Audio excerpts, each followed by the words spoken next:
It was supposed to be a peace mission. At least that's what Commander Alex Rennar was told when he stepped onto the bridge of the Havoc-class dreadnought, HSS Deliverance. He didn't ask questions. He never did. Orders were orders, and he'd followed them all his life. But something felt wrong this time. The kind of wrong that creeps in your bones and never leaves. The Deliverance wasn't like other warships. It didn't have sleek lines or a polished hull like the older Terran cruisers. No, this beast looked like it had been built for one purpose: destruction. Its jagged black armor looked scorched from 1,000 battles. Its cannons hummed even when idle, like they were hungry for more. And every corridor inside it pulsed with low blue emergency lights, even though there was no emergency. Not yet. Alex walked down the steel hallway, past his silent crew, their eyes down, expressions flat. Nobody spoke much on this ship. Maybe they were scared. Maybe they already knew what he didn't. "Status?" he barked when he reached the bridge. Lieutenant Corrin glanced up from his console. "We've entered the Brel sector, Commander. Target planet is locked." "Planet?" he asked, his voice sharp. "Singular?" "Yes, sir, just one. A colony moon, unarmed, not even shielded." Alex paused. "And we're attacking it?" Corrin hesitated. "Not exactly. We're deploying the dust." A chill ran down his spine. The dust. A silent killer. It wasn't a missile or a bomb. It was worse. A microscopic cloud of synthetic spores engineered to eat through metal, tech, and organic tissue alike. Once released, it would coat a world in hours. Cities would collapse, skies would choke, water would turn black, and everything alive would die slowly, begging if it could still speak. "Why?" he asked. It came out low. He already knew Corrin wouldn't have an answer. He didn't, just looked down. There was no war, at least not an official one. Humanity had signed 12 treaties after the last galactic conflict, each one more desperate than the last. But something had changed. No one said it out loud, but everyone knew. The Council back on Earth was tired of negotiations. They wanted power back, territory, fear, and they had the Deliverance to do it. They called it a deterrent. But to the rest of the galaxy, it was already a nightmare. Alex sat in his chair and stared at the screen. The moon below looked peaceful, gray and green, with small dots of settlement lights. Farmers, traders, civilians. "This is wrong," he said under his breath. No one answered. The order came through seconds later. A tight line transmission. No message. Just one word, encrypted and blinking on his screen. "Release." His finger hovered over the panel. Behind him, Corrin whispered, "It's just a colony, sir." They'll barely register it in the news cycle. He didn't turn to look at him. "That's not the point." But he pressed the button anyway. There was no explosion, just silence. The launch bay hissed as the dust canisters were dropped from the ship's underbelly. Thousands of silver pods, each smaller than a football, drifting like snowflakes toward the surface. It would take an hour, maybe less. Alex stood slowly. His chest felt tight. He looked at his crew, still silent, still obedient. "We've become the thing we used to fight," he muttered. The screen shifted. The colony's surface was already changing, dark veins spreading like cracks through the ground. Lights blinking out. A tower crumbled like sand. Corrin's voice cracked. "Another mission complete, Commander." Alex looked at the ship's name painted across the window frame. Deliverance. What a joke. He left the bridge. In his quarters, he sat down and stared at his hands. They didn't shake. That scared him more than anything. He was getting used to it. 3 days later, the ship jumped to its next target. Another peaceful moon. Another order to release. Planets weren't falling in battle. They weren't fighting back. They were just disappearing. one by one, and the galaxy was watching. Terrified. 3 days. That's how long it took to move from one graveyard to the next. The Deliverance slid silently through slip space, its engines dark, its weapons quiet, for now. No celebration, no noise, no music in the mess hall. Just the low hum of something ancient and angry, buried inside the ship's hull and inside the people who worked it. Alex Renar stood in front of his mirror, his uniform crisp, hair neatly trimmed. His face looked older than it had last week. Harder. Maybe it was guilt. Maybe it was survival. Behind him, the AI spoke, voice cool and emotionless. "We are nearing the coordinates of Target 09. Estimated time of arrival, 4 hours. "Target?" he asked, his voice sharp. "Yes, Commander. An approved priority objective." He turned. "Is it armed?" A pause. Number civilian population of 6.2 million. Mixed species. Agricultural and cultural center. No military presence detected. Alex shut his eyes. He'd hoped, stupidly, that this one would be different. A reason to justify the next purge. But there never was. Not anymore. He entered the bridge 10 minutes later. Corin was already there, his expression unreadable. Next to him stood Tessa Lynn, the new science officer. A quiet woman with a clean record and eyes that had seen more than she let on. "We're targeting Astara," Tessa said without preamble. "A neutral world. Non-aligned, peaceful. We traded with them last year." Alex stared. "That's impossible. Astara has no history of rebellion." "That doesn't matter," Corin said quietly. "It's on the expansion path now. Council wants to repurpose the system. Mining rights. Atmosphere rich in terbium." Tessa added, "The dust will make it easier. Strip it clean. Start over." "You mean kill everyone first?" Alex snapped. No one answered. He sat slowly in his chair and stared at the star field. The light from Astara's sun was soft and gold, like something from a dream. In his mind, he pictured the meadows, the towers carved from crystal, the families walking under dual moons, all about to vanish. A beeping sound broke the silence. "Incoming transmission, unencrypted, open channel." Corin raised an eyebrow. "It's them." "Astara." Alex nodded. The screen flickered and a face appeared. A woman, older, maybe in her 60s, with pale green skin and silver hair wrapped in braids. Her voice was calm, but her eyes held steel. "This is Chancellor Vey of Astara. We are unarmed and aware of your presence. If you intend to attack, do so openly. Do not poison our air like cowards." Alex didn't reply at first. The silence stretched. Then he leaned forward. "Why did you call?" Vey tilted her head. "To ask one question." "Go on." "Do you sleep, Commander Renar?" The line went dead. Corin muttered, "What the hell was that?" Alex didn't speak. His hand rested near the release switch. One flick, and another world would choke in black snow. One flick, and the Council would call it another strategic cleansing. But he didn't press it. Instead, he stood. "Lock the canisters. Hold deployment." Corin stared. "That's a direct violation." "I know what it is," he snapped. "We're not doing this." Alarms flared to life. Red lights blinked across the panels.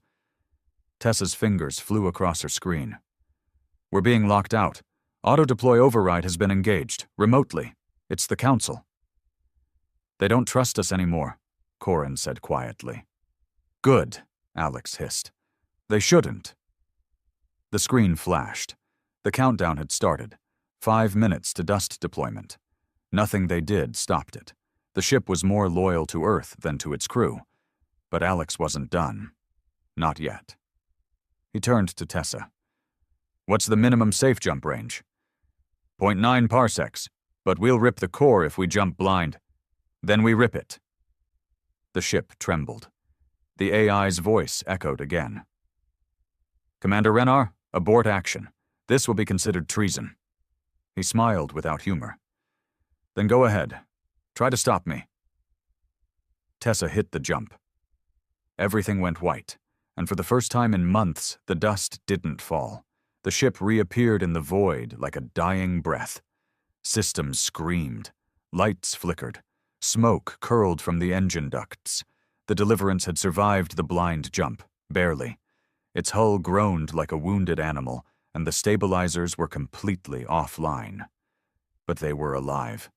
More importantly, Astara was too. Alex clutched the edge of the console, his heart pounding in his chest. Tessa sat slumped in her chair, a small gash on her temple bleeding slowly. Corin was already at the emergency panel, hands moving fast, trying to stabilize the life support systems. "Damage?" Alex barked, coughing through the smoke. Tessa wiped the blood from her brow. "Jump core's fried. FTL is dead. We're drifting." "Can we get it back?" "Not without a full dock and crew. We're stranded." Corin added, "We might have taken core backlash. Radiation pockets near Engine 4. I'll send drones to contain it." Alex leaned back in his seat. The AI was silent now, disabled. He'd ordered a manual override just before the jump. A desperate gamble. It had worked. The Council couldn't control the ship remotely anymore, but the cost was steep. They were alone, floating in deep space.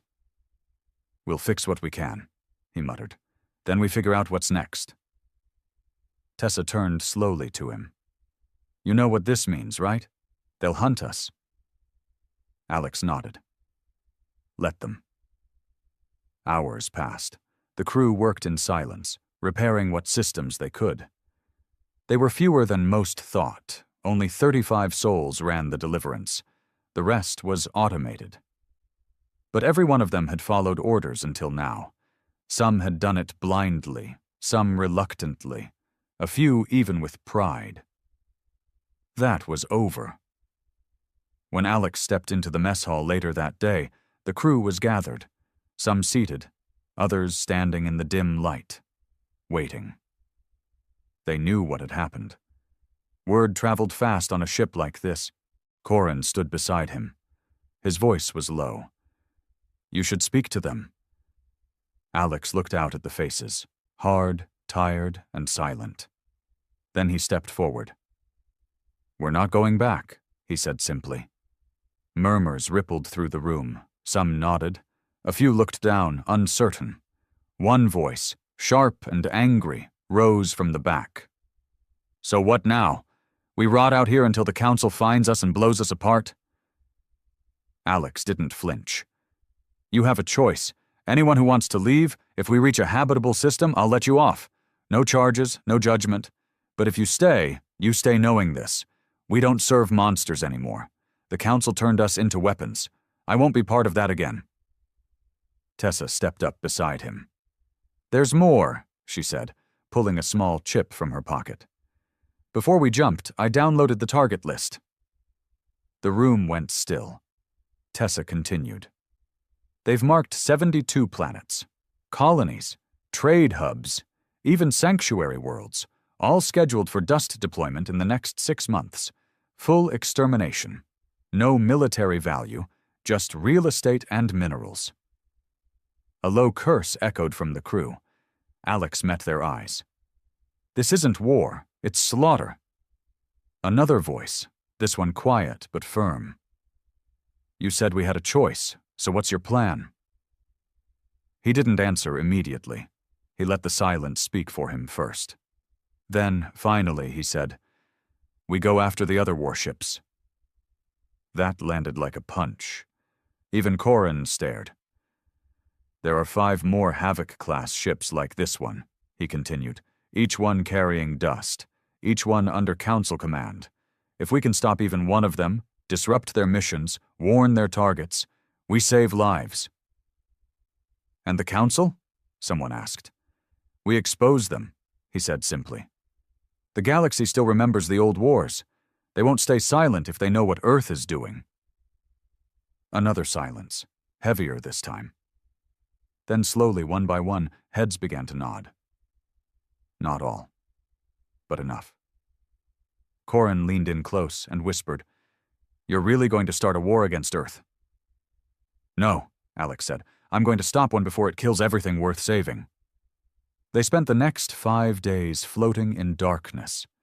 The Deliverance was a crippled beast, its FTL drive offline, long-range comms severed, and its engine barely limping at sublight. But Alex didn't waste a second. Every crew member now had a task: rebuild, recalibrate, or rearm. They might have been stranded, but they weren't done. He met Corin and Tessa in the war room on the 6th day. The lights above them flickered weakly, casting long shadows over the holographic table in the center. On it blinked the star map of the sector, scattered with red dots, each one a known warship route.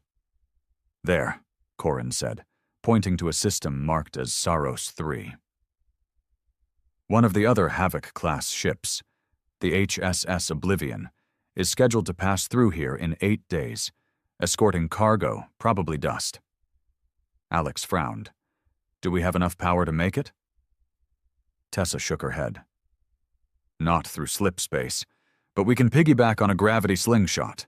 Use the binary suns in the Jera belt to push us within range. We'll arrive just in time, if nothing breaks." "And if something does break?" Alex asked.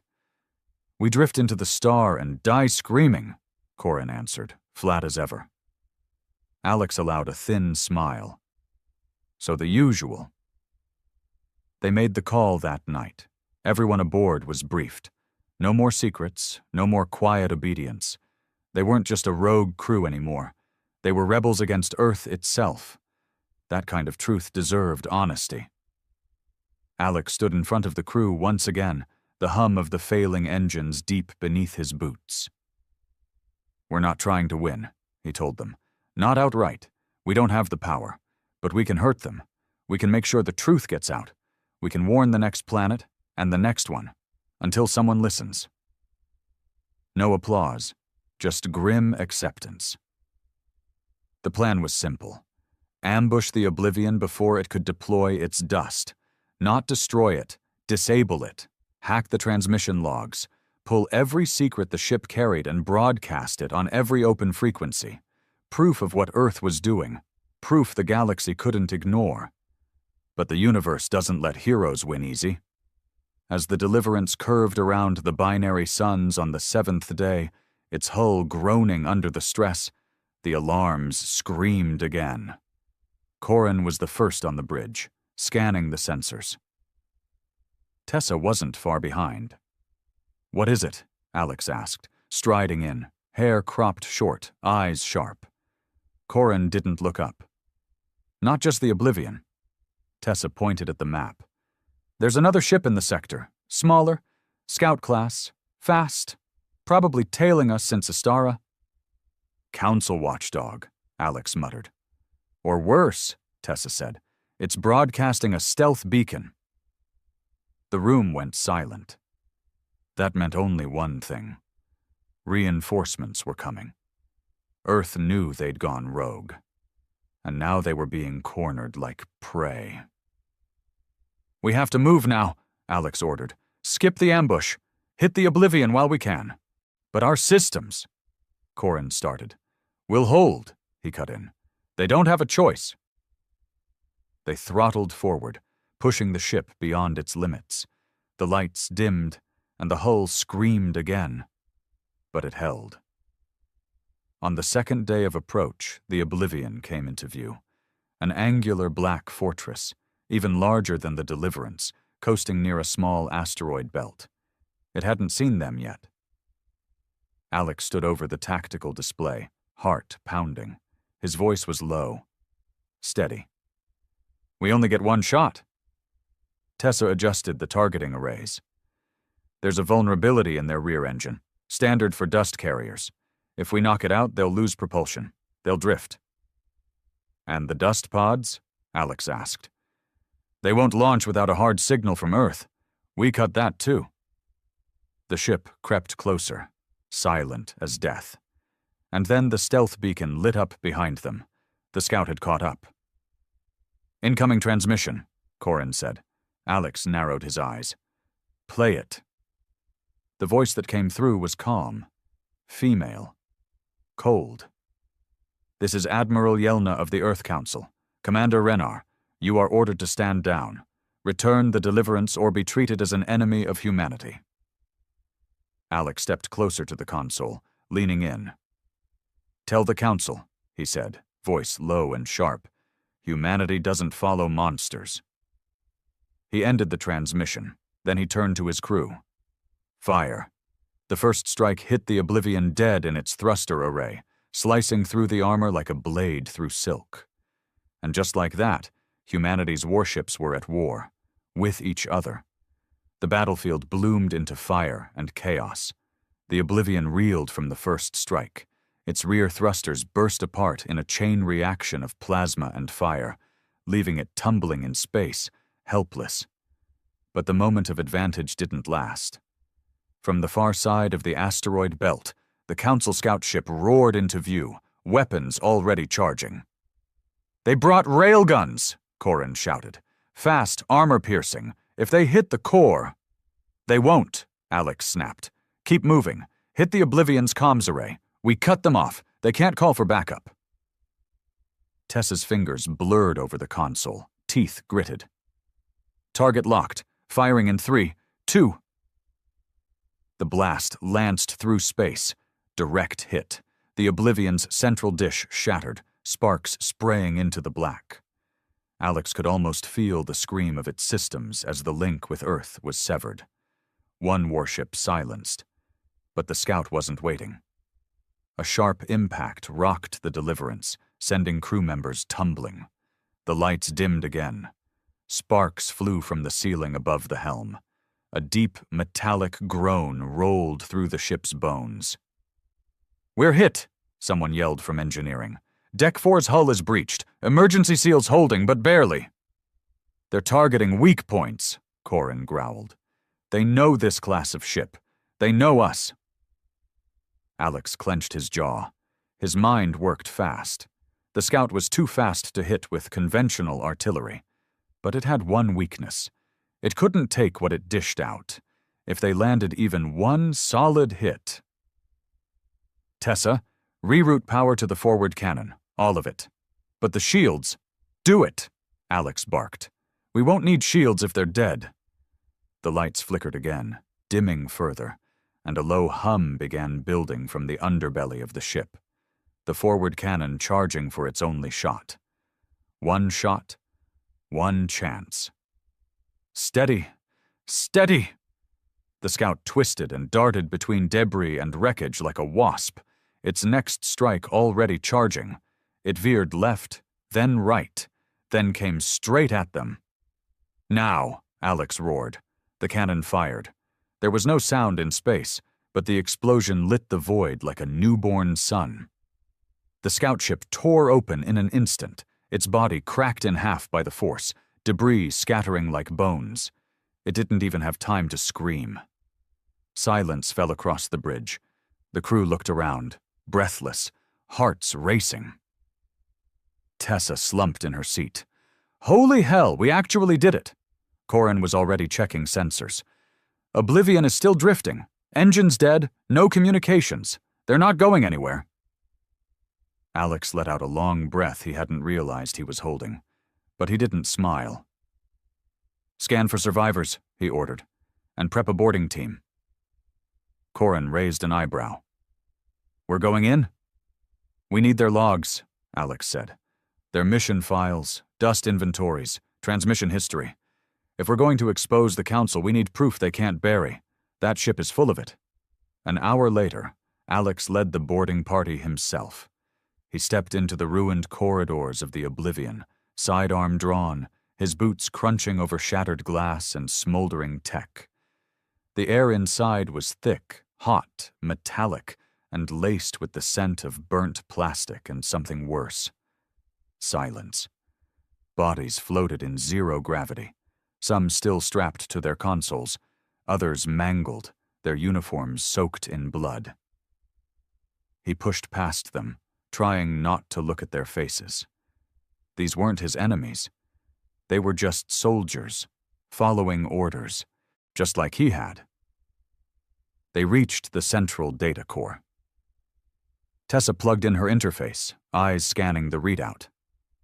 I've got it, everything. Deployment schedules, dust logs, command directives, encrypted but readable. She paused. What? Alex asked. Tessa looked pale. There's something else, a new file, just uploaded, minutes before we attacked. She handed over the tablet. Alex read the header. His heart stopped. Project, Wasteland Harvest, Stage 2 initiated. What the hell is this? Tessa's voice was barely a whisper.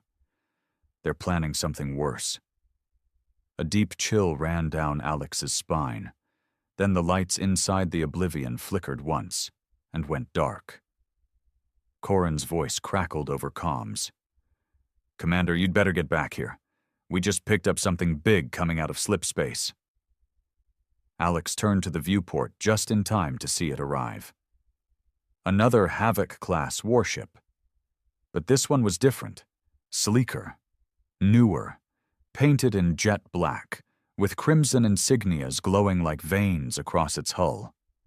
The HSS Purifier. And it wasn't coming to talk. The Purifier didn't slow down. It emerged from slipspace with brutal precision, weapons armed, engines roaring like the wrath of a god. Alex barely made it back aboard the Deliverance before the first barrage hit. The ship shook so violently, he slammed into the wall of the docking bay, his helmet cracking. Pain bloomed across his shoulder, but he pushed through it, ran through the smoke-filled halls, past crew shouting orders, past the hiss of pressure leaks and flickering lights. The bridge was chaos. They've disabled our starboard batteries, Corin yelled. Hull breach on deck 6. We've lost 5 crew already. They're targeting our life support next, Tessa added, pale but calm. This isn't suppression fire. They want us gone. Alex grabbed the command console, steadying himself against the shaking deck, and stared at the tactical map. The Purifier was faster, stronger, cleaner. No scars, no battle-worn plates. The Council had sent their new toy, probably captained by someone fresh, obedient, and cruel. How the hell did they find us so fast? He muttered. Tessa answered without looking up. The scout ship. It was a beacon. Alex swore under his breath. Of course, the moment that scout had seen them veer off course, it had sent out more than a warning. It had tagged them with a tracking signature. The Council hadn't just come to finish the job. They'd come to make an example. Options? He asked, though he already knew the answer. Corin's jaw was tight. Head-to-head, we lose. We're slower, older, and already damaged. If we stay here, we die. Can we run? He asked. Tessa's fingers flew. I can get us a half-jump. Dangerous. Might tear us in 2. But it'll put us near Vega's asteroid field. We lose them in there, we might live. And if we don't, Tessa glanced up, we get vaporized. Alex stared at the display again. The Purifier was getting closer. His gut screamed that this was more than just an execution mission. This was personal. They wanted him. The traitor. No, he said at last. We don't run. Corin blinked. What? We don't outrun it. We outsmart it. He zoomed in on the battlefield. The Oblivion still drifted behind them, dead in space, but filled with volatile fuel cells and unused dust canisters. Alex turned slowly to his crew. We rig the Oblivion to blow. Silence. You want to make it a bomb? Tessa asked. We make it a ghost. We leave just enough signature behind that it looks like we're still aboard. Then we trigger the core remotely. When the Purifier comes in close to finish us... Corin's eyes widened. We send it straight to hell. Alex nodded. We cloak the Deliverance, drift out with the debris. Buy us time, maybe a few days. Long enough to regroup, long enough to send that data dump. It was insane, risky. It would cost lives if they mistimed even a second of it. But the crew nodded. Because the truth was, none of them wanted to run anymore. They worked fast. Drone crews swarmed over the Oblivion, planting charges near the core. Tessa rigged the signature distortion arrays, copying the Deliverance's ID to the Oblivion's nav log. Meanwhile, Alex composed a short message on a tight beam broadcast. Not to Earth. Not yet. To the neutral worlds. The silent ones. The ones who had watched but said nothing. He loaded the data Tessa had found. Every classified directive, every recorded order for planetary erasure. Every piece of Earth's monstrous plans. He added just one line of his own voice, steady and cold. You were right to fear us, but not for the reasons they told you. The purifier closed in. 5 kilometers. 4. 3. Corin stood by the detonator, hand steady. They're hailing us, demanding we surrender. Alex turned his back to the screen. 1 kilometer. He nodded once. Corin pressed the button. The Oblivion erupted in a ball of fire that swallowed half the stars in the viewport. The shockwave punched outward, shredding everything within 5 clicks. The purifier didn't have time to evade. Its shields flickered once, twice, then collapsed.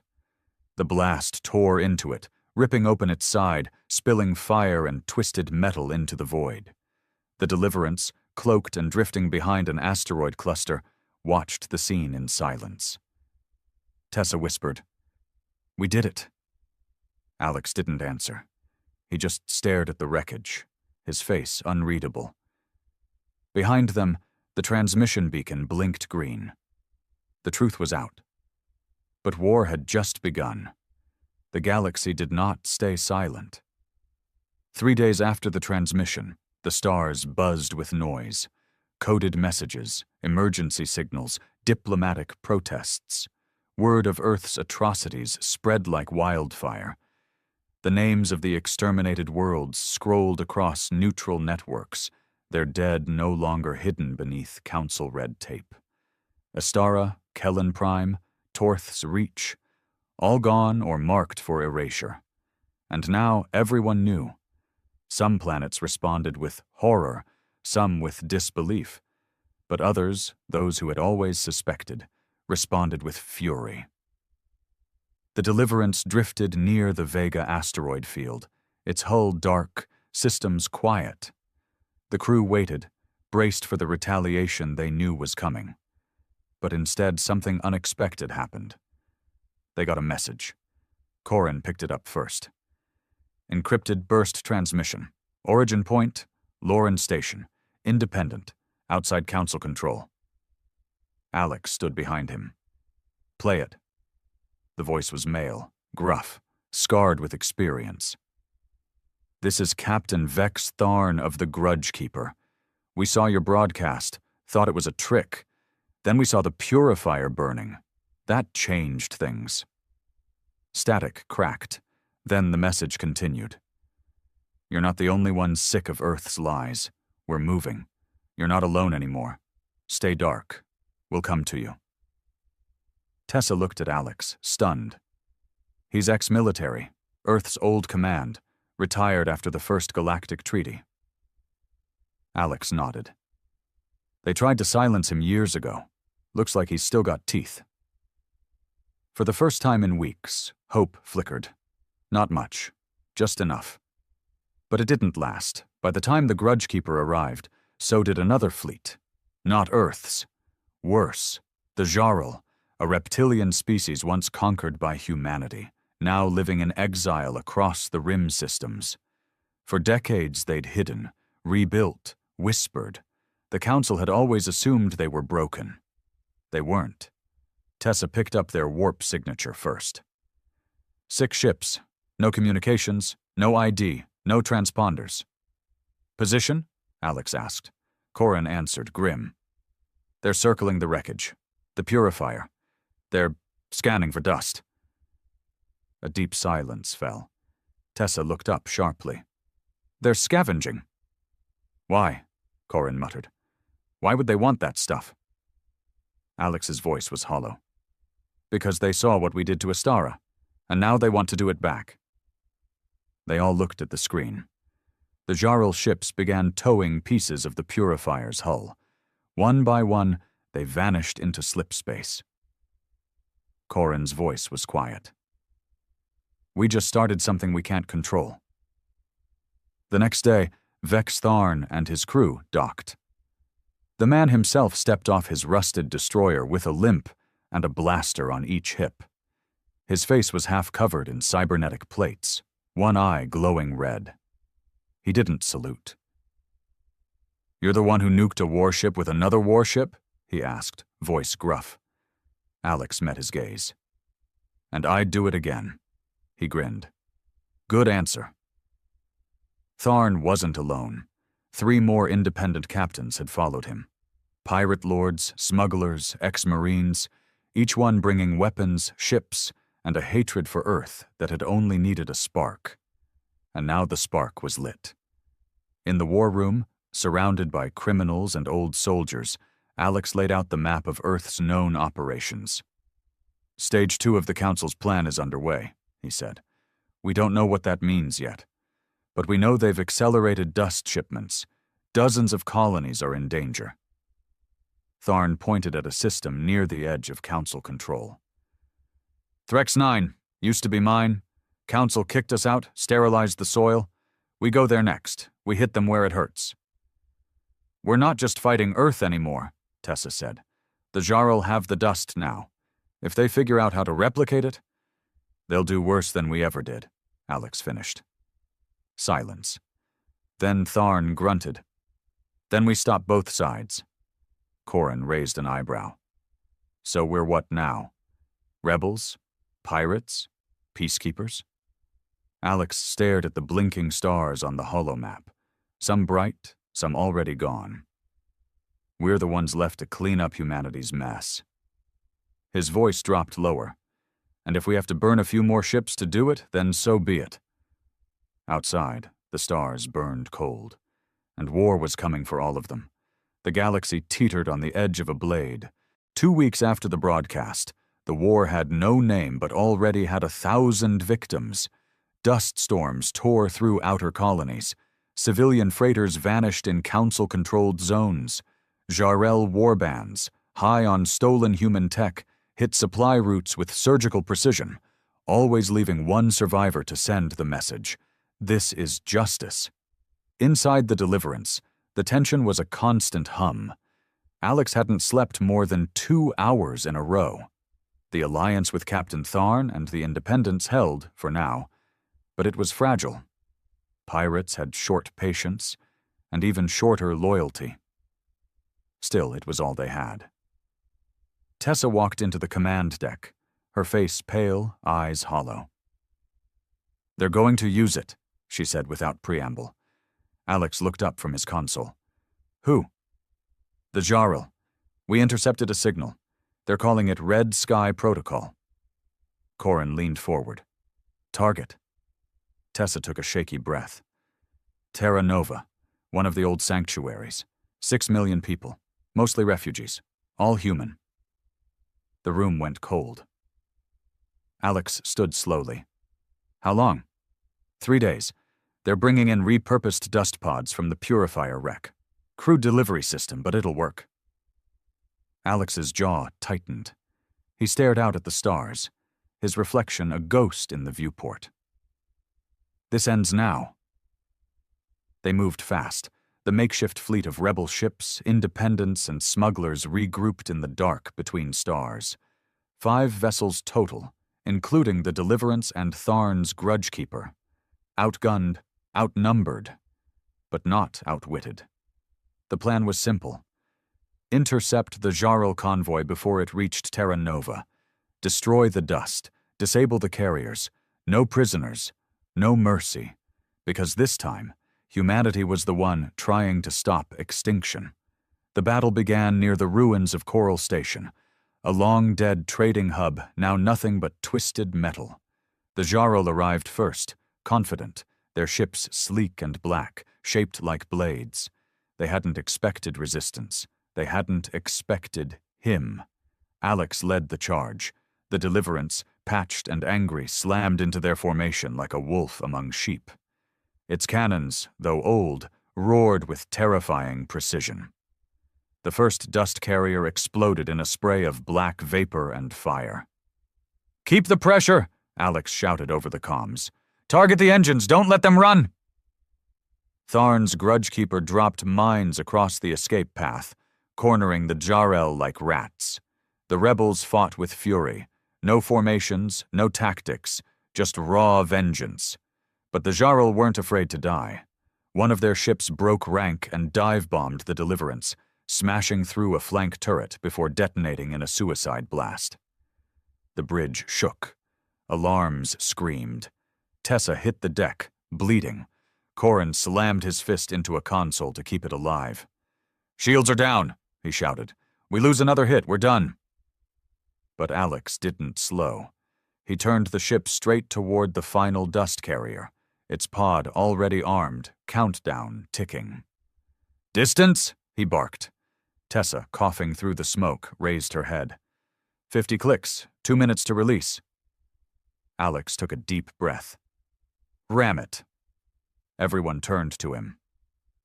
"Commander," Corin started. "You heard me? If that dust drops, we lose everything. We ram it.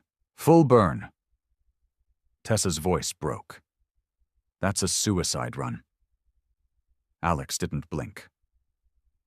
"Then tell my story." He locked the controls manually. The Deliverance shuddered, engines howling. The final moments moved in slow motion. The Jarl carrier tried to veer off. Too late. The Deliverance slammed into it like a vengeful god. The explosion was blinding. When the smoke cleared, half the battlefield was debris, and out of the wreckage, limping, on fire, bleeding air, floated the shattered remains of the Deliverance's lower decks, its bridge torn open to the stars, but a signal still blinked. "Target eliminated. Dust neutralized. Terra Nova is safe." Alex Renner's voice, recorded, calm. "We were monsters once. We remembered too late, but we did remember." The fleet fell silent, and then the rebels cheered. Across the stars the signal played. On moons, on space stations, on ships docked at silent ports, and the galaxy listened. For the first time in a century, they saw humanity not as tyrants, but as something else. Broken, repentant, dangerous, but willing to change, and far, far from done.